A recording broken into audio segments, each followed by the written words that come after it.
সব শ্রেণীর অধিবাসীদের প্রয়োজনকে গুরুত্ব না দিয়ে নগর পরিকল্পনায় কেবল অবকাঠামোগত উন্নয়নকে প্রাধান্য দিলে সামাজিক ভারসাম্য নষ্ট হবে এই অভিমত বিশেষজ্ঞদের। বাংলাদেশ আরবান ফোরামের 3 দিন আয়োজনের দ্বিতীয় দিনে বিভিন্ন আলোচনায় উঠে এসেছে এই বক্তব্য। রিয়াজ মোহাম্মদের ক্যামেরায় গনি আদমের রিপোর্ট।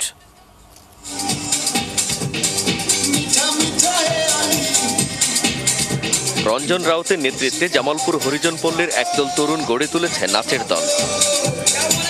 রাস্তাঘাট সহ বিভিন্ন প্রতিষ্ঠানে পরিচ্ছন্নতা কর্মী হিসেবে কাজ করে তারা। দলিত সম্প্রদায়ের মানুষ হিসেবে সামাজিক বঞ্চনার ক্ষোভ উঠে আসে তাদের কথায়।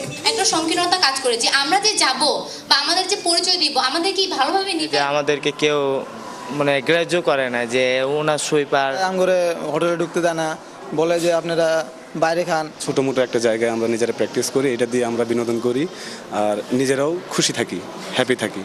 শুধু এরা নয়, গৃহকর্মী বা অন্যান্য নিম্ন আয়ের মানুষদের উন্নয়ন পরিকল্পনায় না রেখে কেবল চকচকে রাস্তাঘাট আর বিশাল বিশাল অট্টালিকা বানালে সেই শহরে সুষ্ঠু সমাজ গড়ে উঠবে না, বললেন বিশিষ্টজনেরা। কিন্তু তাদের জন্য পলিসি এই মধ্যবিত্তই করে না। বস্তি যখন 7 দিনের নোটিশে উচ্ছেদ করা দেয়, তাদের জন্য কোনো হাউজিং প্ল্যান ঠিক মতন হচ্ছে না।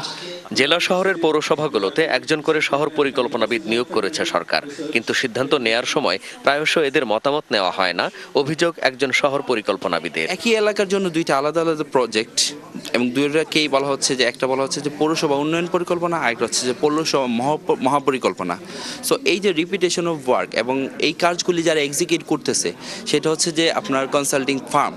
বিশেষজ্ঞরা বলেন, উন্নয়ন পরিকল্পনা চাপিয়ে না দিয়ে স্থানীয় মানুষের মতামতকে গুরুত্ব দেওয়া উচিত। সুশাসন ও জবাবদিহি নিশ্চিত হলে শক্তিশালী হবে স্থানীয় সরকার ব্যবস্থা। আলো খুব পরিচ্ছন্ন হতে হবে।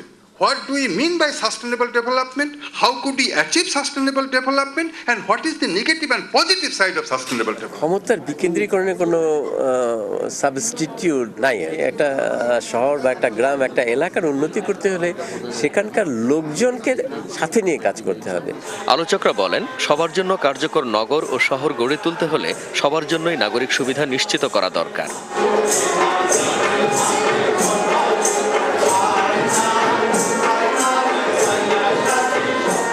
গনি আদম, এটিএন নিউজ, ঢাকা।